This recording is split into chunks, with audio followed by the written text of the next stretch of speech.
ସାବିତ୍ରୀ ଓଷା କରିବା ପାଇଁ ବରଗଛ ମୂଳେ ଓଷା ହଉଥିଲା, ଆମେ ଯାଇଥିଲୁ।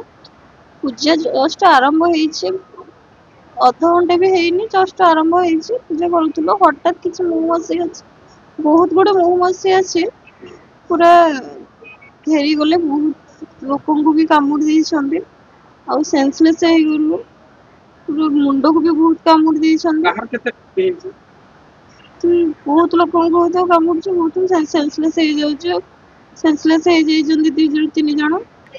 ଆଜି ସାବିତ୍ରୀ ଅମାବାସ୍ୟା ଥିବାରୁ ଆମ ଗାଁ ନଦୀ ପଠାରେ ସମସ୍ତେ ଗାଁର ଶତାଧିକ ମହିଳା ଏକତ୍ରିତ ହେଇ ସେଠି ପୂଜା କରନ୍ତି, ପ୍ରତିବର୍ଷ କରନ୍ତି। ଏ ବର୍ଷ ମଧ୍ୟ କରୁଥିଲେ। ଜଷ୍ଟ 10-15 ମିନିଟ୍ ପୂଜା ଆରମ୍ଭ ହେଇଛି, ତା ଭିତରେ ମହୁମାଛି ଆକ୍ରମଣର ଶିକାର ହେଇଛନ୍ତି। ପ୍ରାୟ 20-25 ଜଣ ମହିଳା ଏଥିରେ ମାନେ ଶିକାର ହେଇଛନ୍ତି।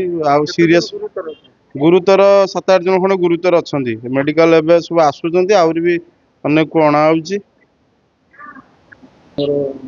ହଁ, ଆମର ମଧ୍ୟ ମା ଏଥିରେ ଆହତ ହେଇଛନ୍ତି ଏବଂ ଆମ ପତ୍ନୀ ମିସେସ୍ ମଧ୍ୟ ଆହତ ହେଇଛନ୍ତି।